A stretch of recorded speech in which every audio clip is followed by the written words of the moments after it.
give people a quick, the 60-second what your book is about.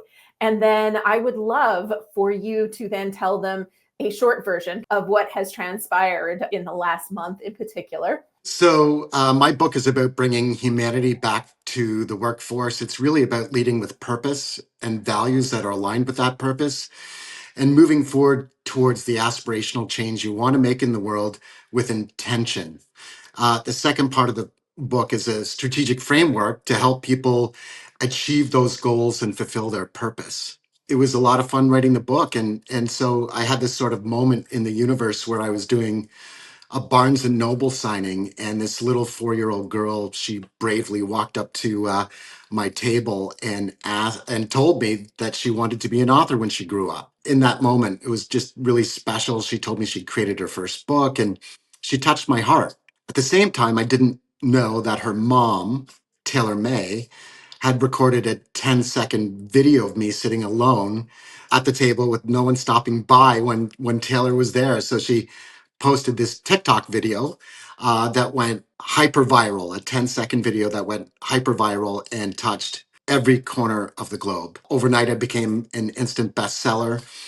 Within a few days, I was on Amazon charts for the most sold and read book of all books, placing at number 9. And of course, with all of this came all of the media requests from People Magazine to the Wall Street Journal to CNN, NBC News, getting national attention in Canada. It's been a wild ride. I also want to take a step back and talk about how you were ready for this moment, which I think is something people miss, when they see, oh, that was lucky. And I even saw some crazy comments like that this was all a contrived PR play. And, you were out there promoting your book. You didn't stop. You were still doing book signings, which I always tell people, they look so cool in the photos, but they really are quite humbling, I think is a good word as an author. Yes. Because people come by and they're like, do you know where the Starbucks is? Where's the cookbook section? Have you seen the bathrooms? And you're like, I got this really cool book. Do you want to talk about it? And they're like, oh yeah, maybe later.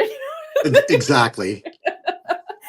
So talk about what was some of the preparation that led to you being able to make the most of this moment. I first want to see that, the media sort of took this angle that, I was a lonely author, sitting at a Barnes and Noble. And I want to say that that's not the case. I was incredibly grateful to have the opportunity to be at Barnes and Noble that day. And I think it's a privilege as an author to be able to have the opportunity to share your message with the world. And so, I came back from that book signing having sold 12 books. And I shared with my wife that it was a great day. I mean, I was really lucky to have the opportunity to speak with people. And, showing up is so important. And so, from the moment the book was published, I really focused on the message. I started going and attending podcast interviews and having a LinkedIn strategy in terms of the message I wanted to share. So every sort of piece of this was about reinforcing the message I wanted to share with audience. But my entire goal through this process was to touch one person, to make a difference in one person's life. And sort of the amazing thing about this is I write in my book about the power of kindness and how it can, a small act of kindness can have a ripple effect that reaches every corner of the globe. And that moment was reflected back at me. I mean, I've had thousands upon thousands of messages from every corner of the earth. And the love and support, encouragement has been absolutely incredible. So I think there's a few lessons learned here. And number 1 is believe in you. Number 2, believe in your message. Number 3, have a strategy behind that message and show up. Continue to show up even when it's hard, even when no one's watching. Don't seek the approval from others. Fulfill that purpose even when no one's clapping. Just get out there. It's so important. And that's why I love your story so much, because you touched that little girl's heart and vice versa. And now everybody around the world has seen it, and thousands of more people have read your book. Yes.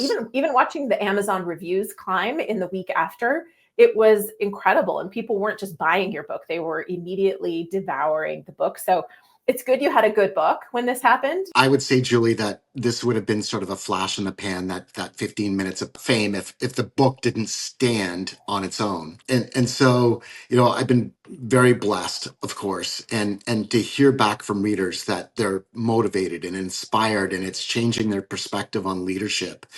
I mean, that's deeply moving. And I've shared this with you, Julie. I mean, the most important part of this process for me was editing and working with your team and having those tough discussions.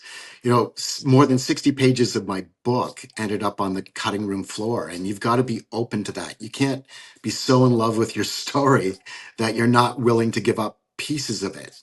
And so you've got to strive to be the best version of yourself and be thoughtful about the tough discussions you need to have about what's working and what's not working and why it's not working.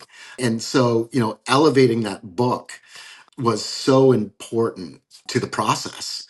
It really sort of took it from, you know, a possibly 3.5 star review to 5 star reviews. And, you know, the outcome of this is, you know, I've got publishers reaching out to me from every corner of the globe looking for foreign translation rights. I mean, it's just been an incredible privilege to be in a position to help others succeed. I'm sure there's questions, and we have other questions that we can bring up that you might answer as well. But I would say, what are you most excited about right now? Now that all of this has, I wouldn't say settled down, because I know there's still lots of things happening, but what is happening right now from all of this that you were most excited about? You know, for me, it's the opportunity to touch so many more lives. I can't speak in terms of confidentiality, but there'll be a press release in a couple of weeks, and it's really exciting. So the book is going to go to much wider distribution, and I'm really excited about that. Some people are curious, like how everyone chose their titles. I completely relied on Julie and her team to come up with some concepts around title, and I let them fly with it. And they gave me 10 variations, and I fell in love with Purposeful Performance, which, by the way, I was on this sort of wild phone call yesterday with the publicist for bands like U2 and David Bowie and Depeche Mode and New Order. And he said to me, I love the title of your book, man. So thank you, team.